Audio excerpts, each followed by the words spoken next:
Hello there. Having served three prime ministers, she is now setting the tone at 10 Downing Street.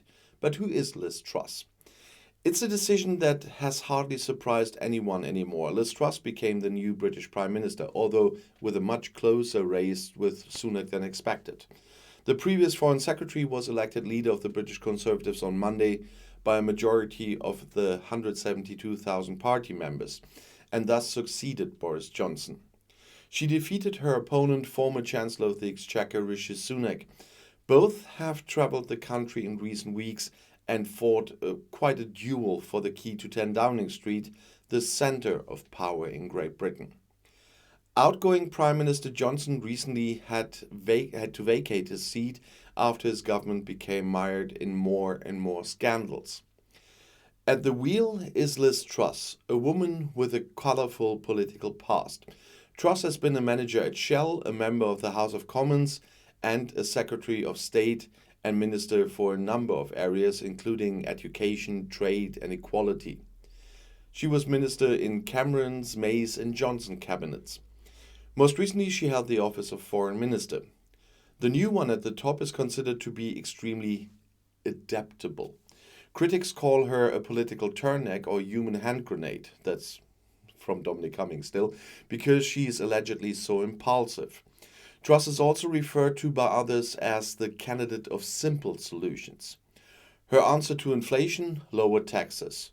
Scottish Government's drive for independence: to ignore. And when it comes to the Brexit question and the controversial Northern Ireland Protocol, her maxim seems to be: dare more confrontation with Brussels. Truss does not always proceed in a targeted manner. Political scientist Anthony Glees told German media that Truss had a tendency to make mistakes similar to that of Boris Johnson. But she doesn't have the charisma to take advantage of any embarrassment. However, Truss copied something else from Johnson: the tricks of how to secure the sympathy of the influential Brexit camp. When asked recently whether French President Emmanuel Macron was friend or foe, she told supporters that the verdict was still pending. She earned thunderous applause, but this is really an appalling thing for allies. Truss apparently understood the longing of some Tories for the supposed glory of the past. At the same time, she seems to want to serve the displeasure of the Brexit hardliners towards the European continent.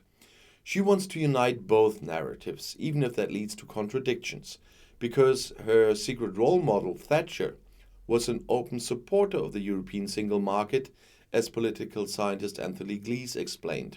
Yeah, she needed to heal the sick man of Europe. That also applied to Truss. Before the Brexit referendum, she was one of those who wanted to keep Great Britain in the EU.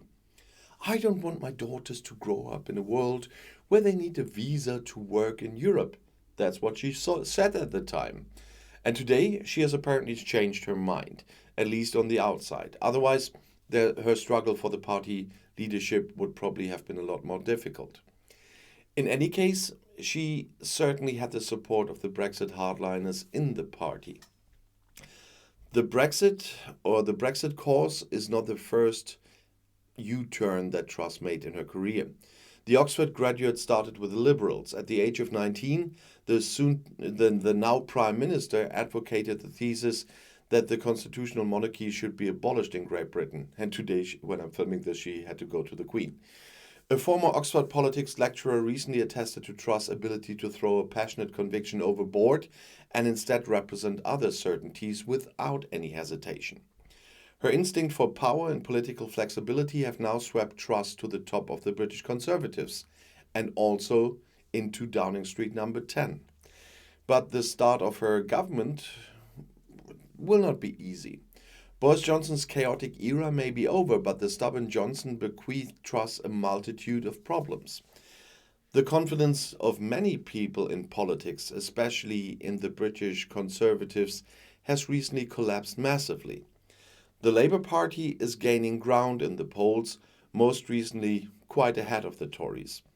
Above all, the electorate in the north, who traditionally voted left and who allowed themselves to be monopolized by Boris Johnson's populism in the last election, are becoming quite a test balloon for the Truss era. It is questionable whether Truss can pick up these people as well as her predecessor. And I'll see you in my next video. I'll be back.